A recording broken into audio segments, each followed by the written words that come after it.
start the year. It just makes such a difference when a team can win a game to start the season. I think it just gets everybody feeling good about the preparation that we've made and where we're at. There's a lot of things we could have done better, but I thought overall our guys played really hard and performed really very well for most of the game. So it's encouraging. There's a lot of things to build on, but we're going to be playing I think a better team and a much improved team in Western Kentucky. Just having played down there 2 years ago, so impressed with their athletes, their coaches. I know they've got a new offensive scheme in place, and they just put up a ton of points the other night, and very, very impressive. So they got a defensive coordinator who was on the staff when we were there 2 years ago, and we counted 9 players on the roster that are on their defense that were on the roster, and about half of those guys had tackles against us. So it's not going to be any surprise to them seeing the option, and it's going to be a great challenge for us. And we're going to have to play really, really well if we're going to have a chance to win this game this weekend. So we are looking forward to being back here in Mikey Stadium with the Corps Cadets and hopefully a great crowd here at Mikey Stadium and to be back on the banks of the Hudson.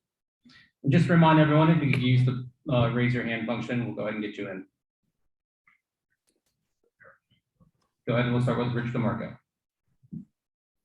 Hey, Coach, congratulations on the victory on Saturday. If you had to nuance 1 or 2 things needed the most improvement heading into this week, what would they be?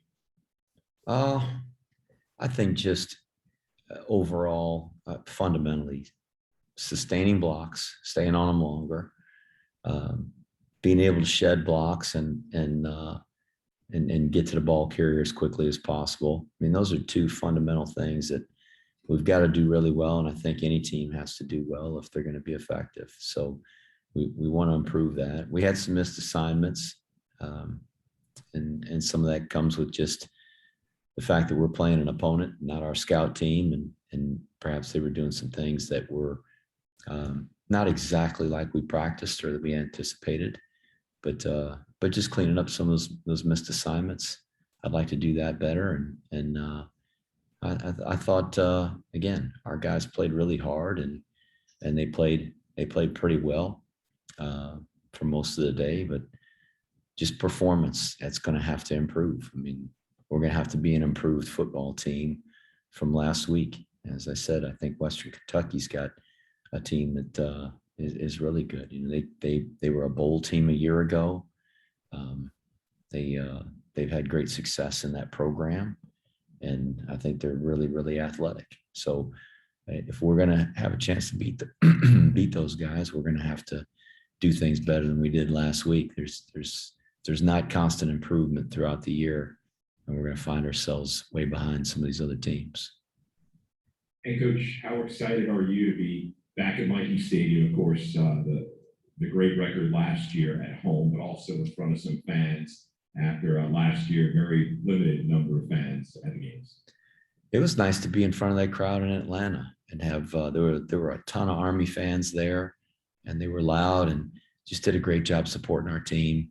But there's nothing like playing at home, and we're excited to be back here and certainly to have the core, but also to have hopefully tens of thousands of other fans that are excited to have college football back and anxious to see Army football and be back in this historic stadium. So I hope we got a great crowd, and certainly it's a special, just a special day around our country with the recognition of 9/11 and being able to really honor those that served that day and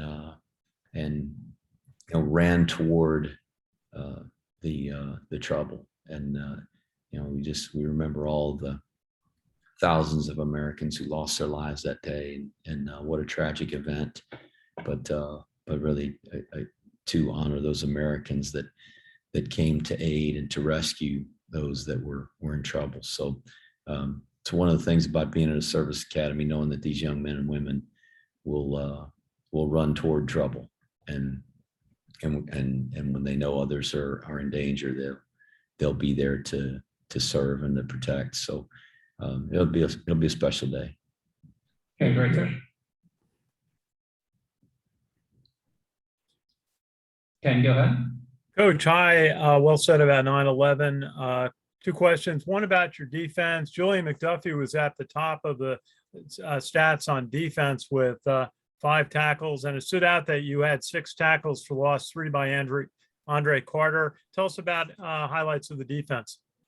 Well, in recalculating the tackles as we watch the game film and accurately, counting those, that's really hard, I think, for a spotter up top when there's a bunch of guys around the ball. But I think we had Julian for 8 tackles total on the day. And so he was very active, and he was kind of in his hometown. He's from Gwinnett County, went to Shiloh High School, grew up in Snellville, Georgia, which is just on the north side of the city, northwest of the city, and had a bunch of family there. So really happy for him to have such a great game. And Andre, just what a great game, and what a terrific job he did rushing the passer and making those plays. The sacks were big, get him in negative yardage situations, and really forced a lot of punts and a lot of opportunities for us to get the ball back just because of the way he played defense. So I was very happy with the defensive performance overall. They had one sustained drive that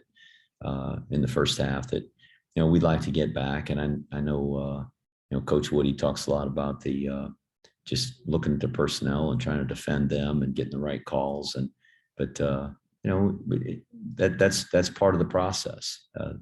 The other team's going to make some plays sometimes, and one of those plays, a kid made a great one-handed catch over the top of one of our players, and they made some really good plays, and then got a field goal there in the second half. And certainly we'd like to give up 0, but 43 is still a lot more than 10, and so I thought it was a great team effort. And Coach, just a quick look at Western Kentucky. They had a big win on Saturday. They're coached by Tyson Hilton, who comes out of Tennessee and USC and Houston. And this transfer quarterback named Bailey Zapp had 7 TD passes Saturday, had 70 TD passes. I guess he was from Houston Baptist, where he transferred from. What do you see in looking at Western Kentucky? They are a very explosive offensive football team, and what they're doing with the football is it's a lot of fun to watch, and it's not going to be very much fun to defend.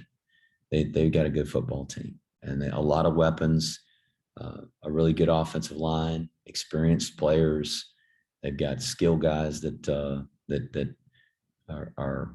are capable of taking the ball the distance when they get it.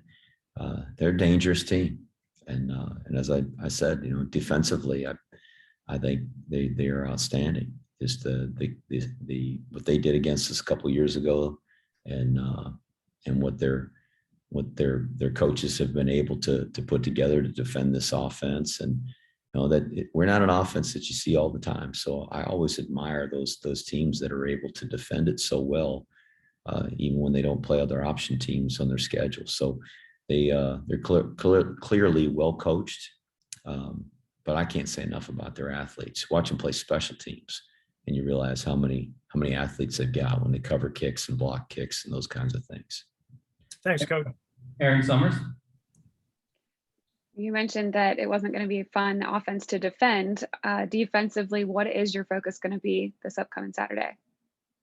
Oh, I think just what I mentioned earlier, trying to be as fundamentally sound as we can, to not bust any assignments, make sure we're playing our gaps. Don't turn receivers scot-free, so they got guys running wide open, whether it's man-to-man coverage or it's a zone coverage that we've got our people taken care of, and then defeating blocks, which is that's the most difficult part. The easy part should be just being able to execute our assignment. A guy should play the right gap. A guy should cover the right area of the field. A guy should cover the right man in a man-to-man situation. And that's our job, to coach our guys and get them prepared to do that. the job of each one of the players to know that and to be reliable enough that they can handle that part of it. The difficult part is when the opposing player comes into play and he's trying to block us, and we've got to get off the block, or he's running the route, and we've got to do a good job of defending it. But those are the things that we're going to have to do well and continue to stress with our defensive unit so that we can perform well. They're going to make plays. They got a lot of guys that are really, really good athletes. And so it's going to make it a challenge for us, but we've got to do those other things to at least put ourselves in position. You mentioned, so can I? Sure, go ahead. Okay, sorry. You mentioned 9/11, just kind of taking it back to that conversation a little bit. Do you remember where you were, kind of your feelings going through that week? Oh, I would imagine that everybody that lived through that has a pretty good recollection about what they were doing and where they were at. I was an assistant at Georgia Southern. We were actually sitting in a staff meeting, and our strength coach poked his head in and said a plane hit one of the towers in the World Trade Center. We all kind of looked at each other like, man, crazy. And well, not too much longer after that, he came and poked his head back in the door and said another plane hit the other tower. And we all just were kind of stunned, maybe not knowing what to do. And as I said, we were watching film in there. We were preparing to play Wofford that week, and we probably watched 2 more plays. And I remember saying to everybody else, let's go find out what the heck's going on in our world right now. This is crazy. And we all just kind of trickled off to our offices and started pulling things up on the internet, and I, sure found out soon after that, like everybody else did, just what was going on, and what a tragic event. Obviously, I mean, we carried on that day, and we practiced, and we just didn't know what was going to happen. We didn't know what to do other than just try to maintain a sense of normalcy. But then obviously as the week went along, the games were starting to be canceled, and our game was canceled. But really the focus from that moment when we got that word from Mike Brass, when he came in and told us, really, I mean, everybody's minds were on what was going on. I remember I didn't have any video of any of it. That's a good while back. And at the office, at the time, we didn't have the internet we could pull up and look at it. We didn't have cable TV in our offices at Georgia Southern. So it wasn't until I went home after practice that night, and my wife Beth and I went to the store, and there was a TV on at the store, and I stopped. It was the first images that I had of it. And I stood there for probably an hour and a half, and just watched with my mouth open, just in utter disbelief. And we went home, and I think I watched it on TV, and I don't know how many hours of sleep. I might have gone to bed 3 or 4 in the morning. I woke up in the morning, first thing I did was turn the TV on. It's just, again, as an American, as a human being, to see others that were going through that and suffering, and just the attack on our country, and all the emotion that goes with that. So I think we all remember, I certainly do, where we're at. And I think the feelings of patriotism from so many Americans that really came out of that. We had young men and women that were going and enlisting in our armed services, and famous people that were quitting their jobs and leaving NFL teams to go and enlist and join. And I think it's one of the great things about the spirit of this country, that when we feel attacked as a country, we come together, and we really want to protect our freedom, our democracy, and who we are as a nation. All right, we'll go Sal, then Charles. Hey, Coach. What did you think about how Brian Burton did in his first college game, and how he represented out there? I thought Brian played really, really hard, and he's a good athlete. He runs well, and he made some plays for us. A couple times he looked a little bit like a fish out of water, which was to be expected. He's a freshman playing his first college football game, but there were some veterans on our team that looked like fish out of water sometimes on Saturday. So it's okay. He's going to get better. The more he plays, the more he'll improve. But I was really happy with his effort. He played on special teams as well. So not only did he start on defense and play a bunch of defensive snaps, he also started on some of the special teams and did a nice job with that. So we're really happy to have him in our program and excited about the future with that guy. How did you assess the offensive line's play against Georgia State? What did you see and how they were able to help you guys move the football?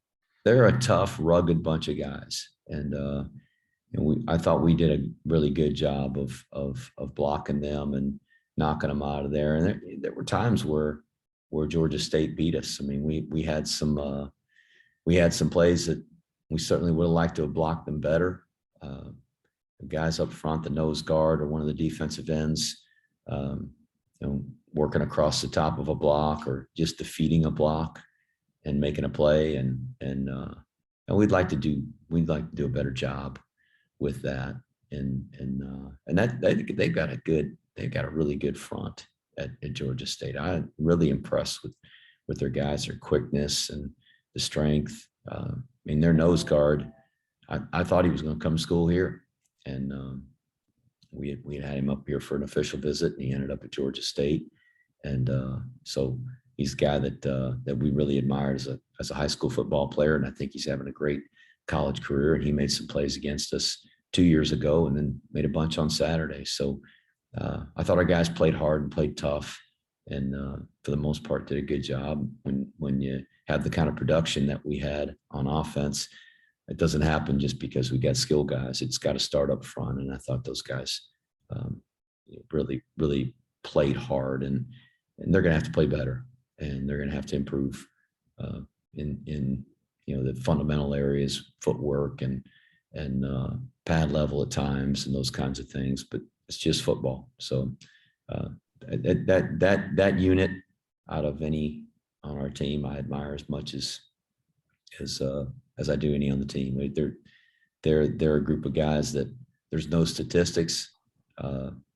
They got one statistic if they started the game or if they didn't. That's about it. They don't get credit for any tackles or any carrying the ball or any catches or touchdowns or anything like that. And so for a team sport like we have in football, that takes a lot of guys that are very selfless and are role players. There's no better example than the offensive line. We'll do a last few for Coach. We'll go Charles, John, and Ken. Good afternoon, Coach. On Saturday against Georgia State, you were able to get some of the younger players reps. Can you talk about how important that is as you continue to move forward in the season? Nothing takes the place of experience. So to get a guy in a football game and have those guys have a chance to be able to play and to get in there and run into somebody else in a different colored jersey and get those nerves and that anxiety about playing out is good. Anytime that we can get other guys into the game, I think it's important. There's going to come a time where those guys will be the starters, or they may be called upon because of an injury or another reason to go into the game, to start a game. And it's nice to not have that be their very first snaps of their career. So Saturday was an opportunity for us to do that. And I was glad we were able to get a lot of the guys in the game. I don't think we had a chance to play everybody that went on the trip, but we played just about everybody. Great. And regarding the quarterback position, if Tyre is unable to go on Saturday, do you have an idea even at this stage what your quarterback rotation will be?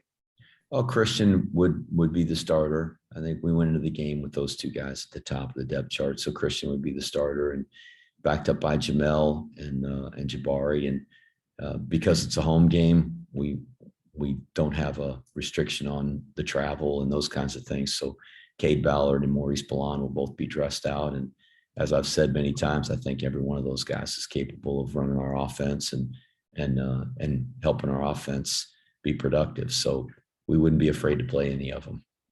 Great. Thanks, Coach. John, go ahead. Coach, the telecast had something before the game that I'd never seen before. 4 quarterbacks throwing 4 balls in an end zone at each other, and it was flawless, like the Harlem Globetrotters. How long have you guys done that? I'm not really sure what you're referring to. Really? Oh. It's you have 4 quarterbacks in the end zone. They had 4 footballs and they were throwing them at each other. Were they pitching them or were they throwing them? They were pitching them, I think. Yeah. Okay. Well, that's something we've done for a long time. They pitch, they look at the guy that they're pitching to, and they release the ball, and then they turn and catch the ball from the other guy coming. It's not really anything new. We've done that, I think, for probably most of my career in this offense. We'll do the last one for Coach. We'll go with Ken McMillan. Hi, Jeff. Can you give us an update on Tyre's status? Does he, is it as not serious as you kind of suspected on Saturday? And then also, can you give us an assessment of your special teams? It's not serious injury. It may slow him down, and I don't know. It might hold him out of the game this weekend. We don't know. But it's such a fresh injury, but it's not anything that's going to be a long-term deal, which is great. Thought special teams played really well. I thought we kicked the ball particularly well. Cole Talley had a really good game kicking off. Hit the extra points and field goals. I wish we would have executed that. The fake extra point, we were trying to get a 2-point conversion just to kind of even out the numbers. At 33, we would like to have been at 35 just to make it a pure 4-score game. But I was disappointed about that. That nobody's fault but mine. We could have and should have executed it better, but I should have coached it better. But other than that, I thought we covered kicks pretty well. I was a little disappointed with the muffed punt. I've never seen where we had a 10-yard penalty and the ball hits us in the back of the foot and they get the ball back and we're able to make them punt it again. And then when they punt it back to us, we fumble the punt only to have them hold us again. And so we got a couple of gifts right there, but I'd like to see us do a better job of handling those footballs. We had another one that bounced around that came out. We just got to do a much better job with that. But overall, I thought those guys played really well. Our punter had two big punts. The one just before halftime was huge. To have those guys field that ball inside the 10 and then throw a pick on the next play, that was a big difference going into halftime for sure. Jeff, just a 9/11 follow. How important was it for the nation at that time to return back to, quote, normal and football, a week later? And what's it like coaching kids who, if this was 20 years ago, would be going into combat? How do you address it with your student athletes? The importance of getting back to normal, I think that sends a message about who we are as a nation, that we're not going to be held hostage by an invisible enemy. And at that time, we weren't really sure who was, behind all of that. And we were going to get to work and find out. And but that's the great thing about our country. I think that the resolve and the grit and the toughness that's the backbone of our nation. And there's no better example of that than our military. And I'm certain that the young men and women that were here at West Point at the time, they were ready to go. And if somebody said, "Hey, we're going to go get the people that did this," they'd have been the first one standing in line to go do it. And that's what I admire about the young men on our team and all the young men and women that attend West Point have made this commitment to serve. They know what the job description is, and they will fully do it. And that's, it's incredible that we've got young men and women that continue to have that spirit to serve. And it's our military, everybody that regardless of the branch, they volunteered and they said, I want to do this. So everybody has their reasons for it. Not all of them have the same reasons, but I can tell you that every one of our guys, 100% of them at some point, and there's a lot sitting in our locker room right now that are on our football team that could leave right now with no obligation. They wouldn't know any money. They wouldn't know any time to serve. Yet this is where they belong. This is what they're committed to. So it's just an honor and a privilege to be a part of this institution and to lead this football team.